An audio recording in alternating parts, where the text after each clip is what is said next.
video on something I'm playing around with. So I'm always playing around with something, and I need a spoon and I haven't got one out. So I want to have a go at macerating strawberries. I want to drive out as much moisture out of them as possible because I want to use them as well, I don't want to use them. I want to see if they can be used as a dried fruit substitute in a rich fruit cake. I tried it before. It was delicious, but I had to fix it, and it didn't just kind of quite work. So, and I think it was because I left the strawberries whole. It would have looked nice if these strawberries were whole in this cake, but it just didn't kind of quite work. So I kind of thought what we'll do is we'll cut the strawberries smaller, and then macerate them, and then we'll drive out as much moisture as possible, and then we'll kind of see. So there was about a kilo of strawberries in there. Chop them up, put some sugar over them, and I macerated them once already, that's the juice there from the first macerating. I just need to turn that thing down, making myself some lunch. And then I had macerated them again by putting more sugar over them. That juice isn't going to waste, but so it's kind of driven off more moisture. So, but they're still kind of quite soft. They probably would be okay actually. Alright, so it's removed quite a lot of liquid out, and they've gone like chewy, like crunchy. So maybe they would work. Maybe they would work, but I don't want to make some cake straight away. So I'll have another go at macerating these for a third time to drive off even more moisture. So strain off the strawberries into there. Move a little bit of that sugar, that's fine. Now what am I going to do? I'm going to put it in I'm not going to put it in that container. Now what I'm going to do, I'm going to turn that liquid into syrup. So I'm going to put in a treacle sponge. So it won't really be treacle, but we're not going to waste that flavour and that sugar. So let's see if we can get some more liquid out of that. What I'm going to use, I'll pause and I'll find something. I should have been prepared, shouldn't I? Right, so because it's to hand, I've got a jar. So strawberries into maybe a bit of sugar in the bottom. No, because it'll no, a bit of sugar in the bottom. A bit of sugar in the bottom. And then strawberries on top, and macerate them for a third time. And then we'll see how they turn out. But you're drying something, you're taking out the moisture from it. So there's different ways of taking out the moisture from things. So you can heat it.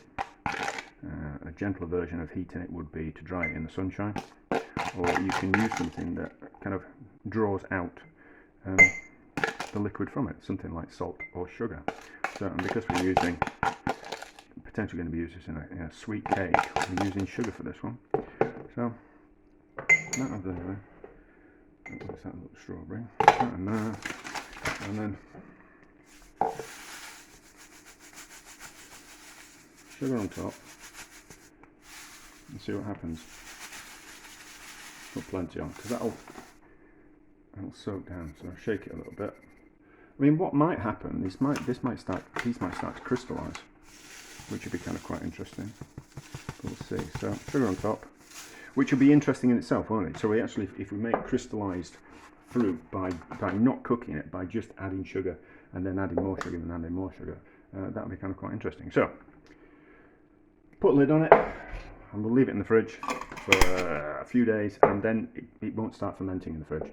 I did wash the fruit, but there's always a danger with sugar and fruit that things start to ferment. But if we keep it in the fridge, the moisture will be drawn out by the sugar, but it's not going to start fermenting, although it turns into alcohol, doesn't it? So that's kind of quite interesting, but not today. Right, let's have a look at these. So I don't think any more liquid's going to come out of those. I don't know if they've like candied.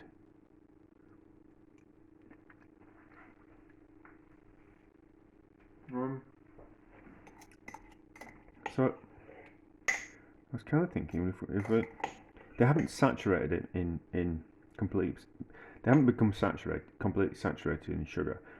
So it's not like doing candied peel. Whereas what you can do with candied peel is if you take it out of the syrup, you can leave it out and it'll crystallize, which and it kind of turns it into a bit like a candied jellied sweet type of thing. But these have just had all the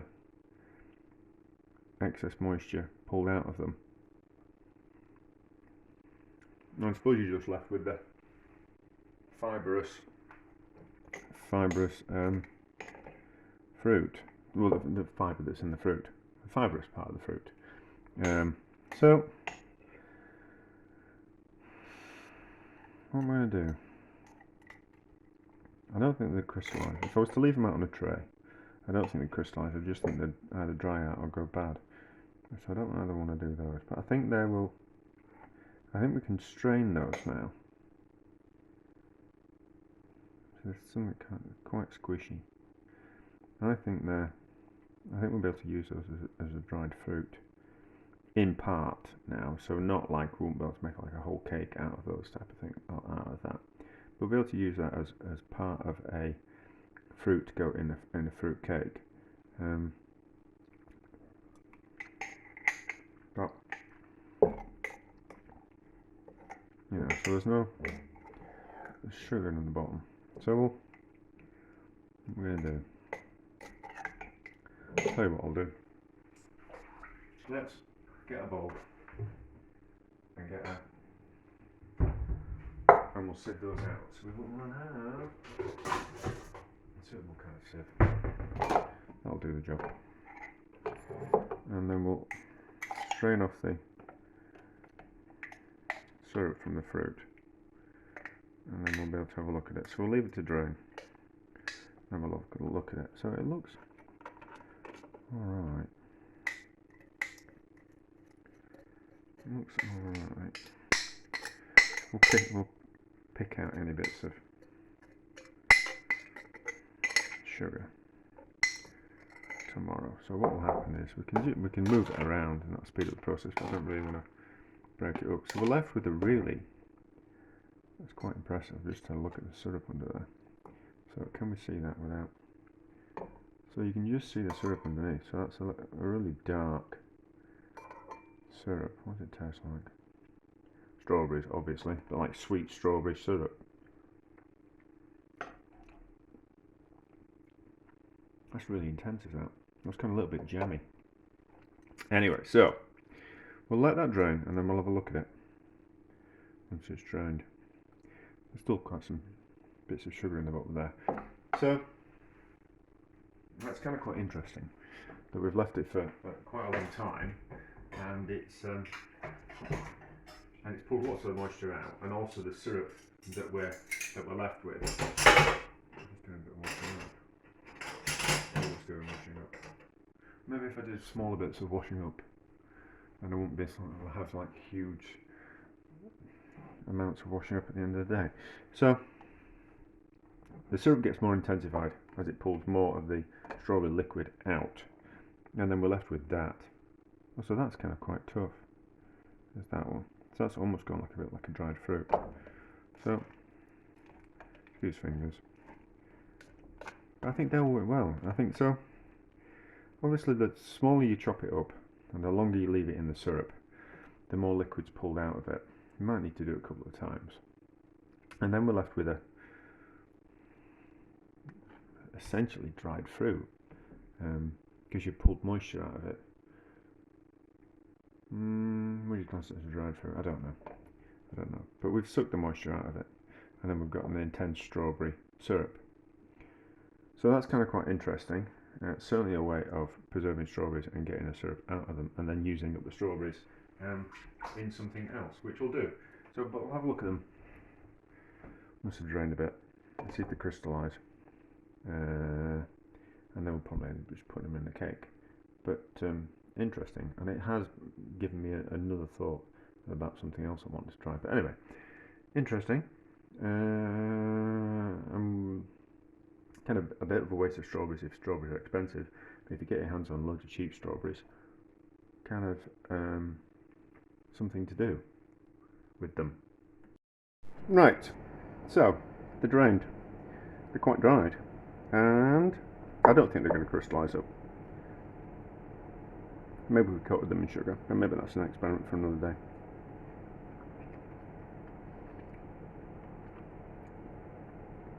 Yeah, so I think they're going to work as dried fruit. So I'm baking, I'm making cakes. Oh yeah, that's the syrup that kind of came out of it. We need to taste that, don't we? So I'm baking cakes, so we might as well use them in a fruit cake. And then I just like the idea of not wasting anything. So we get a syrup out of this, and we get the fruit.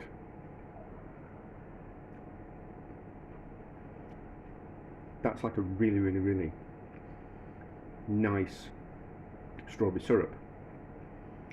So you can use that as a cordial or as an ingredient, or like on ice cream, anything like that. That's really nice, isn't it? That's really nice. So that's something to think about for the future. I'll think about that, and we'll want the cut, and we'll have more of a fact. So,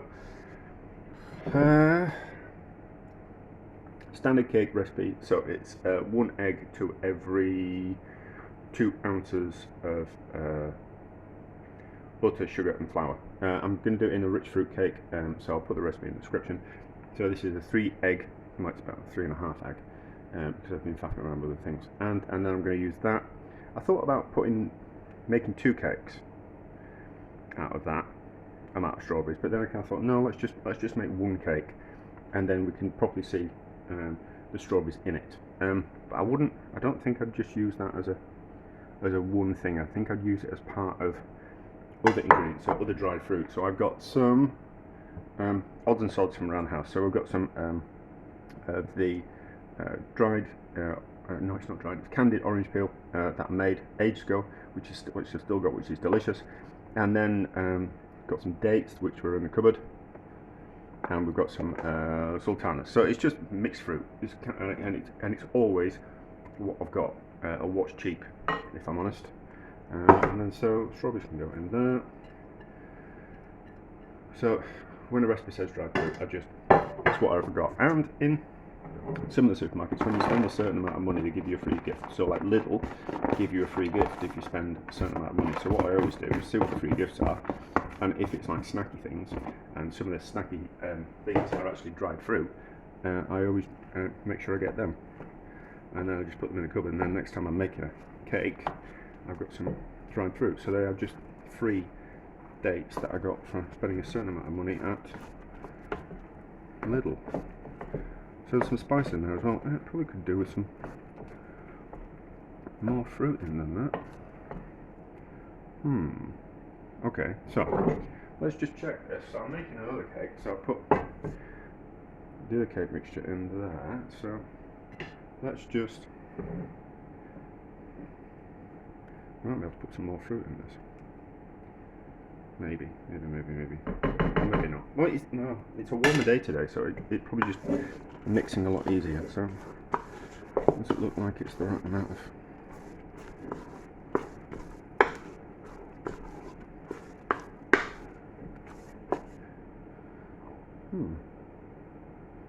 That's kind of quite interesting. That seems a lot softer. I wonder if I measured them out wrongly.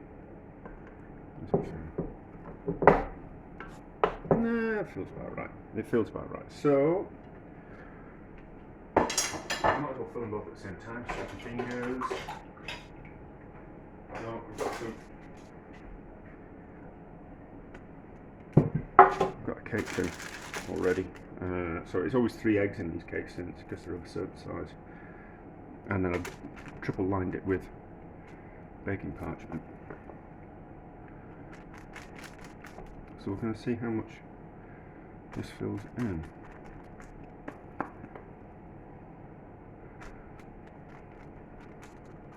Oh, that's okay. That's alright. Yeah, this is going to be fine. I think, anyway. Let's just... Let's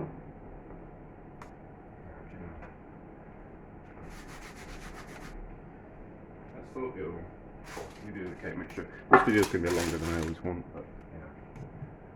My videos are mostly for what I'm interested in.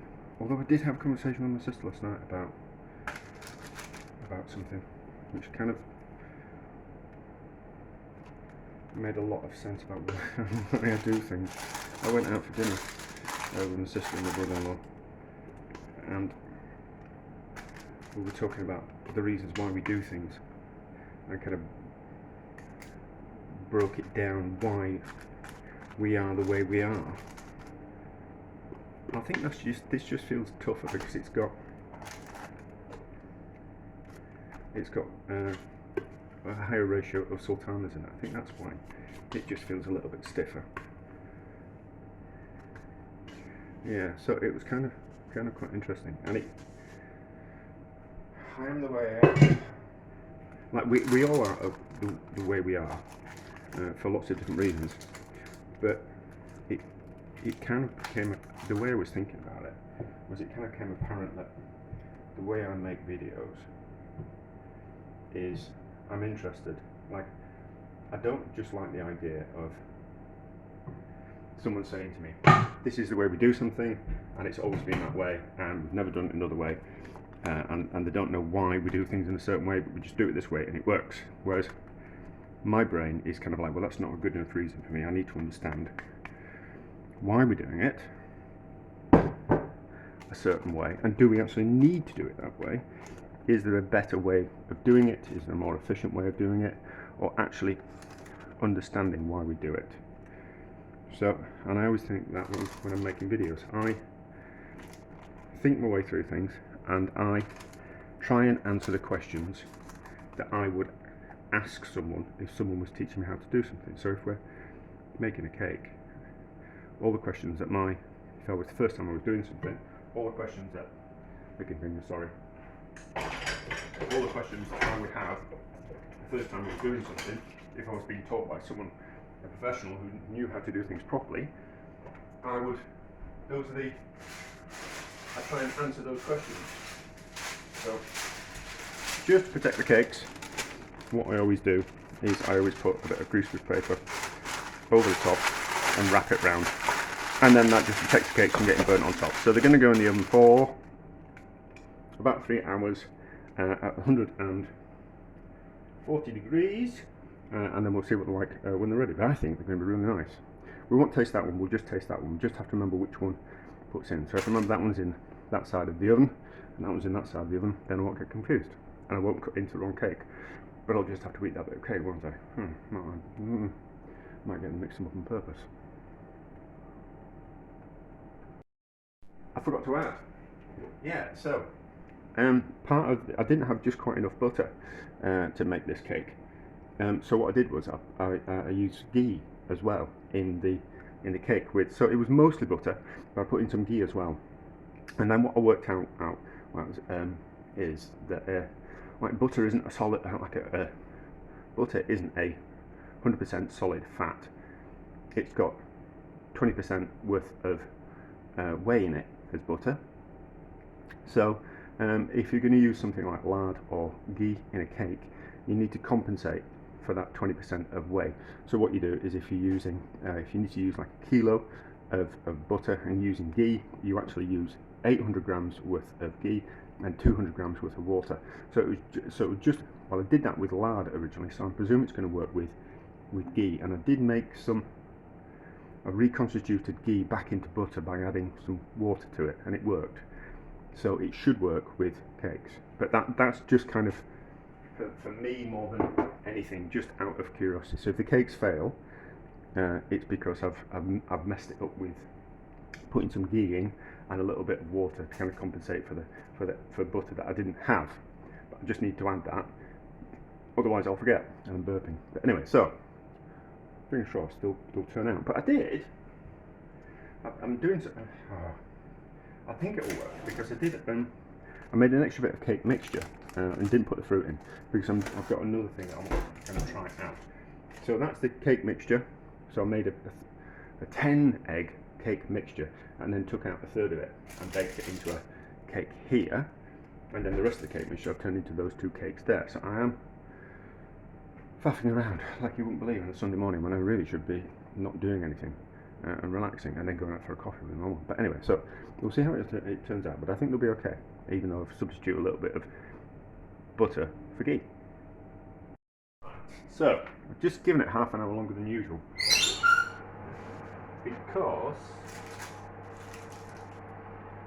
I didn't think the top looked particularly very brown. It looked a bit, I don't know, like it needed a better crispy top to it. Not crispy top, it just, I don't know. It just looked a bit wet and I just thought it needed to dry out on top a bit more. So, they look good. That's the strawberry one, that's the other one. We'll let them cool, we'll cut into cut into that one later. Then we'll just get wrapped up. But it'll take quite a while for it to cool down. So, we'll be back later on tonight when it's cool and we can cut into it. Right, the cake is cool, so let's have a look. Now I'm a bit hungry as well, actually. Dinner is not just quite ready. So, there should be a bit of strawberry in every piece. There should be. Let's just see.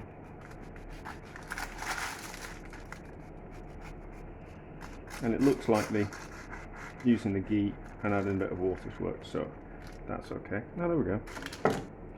We can see the bits of strawberry throughout.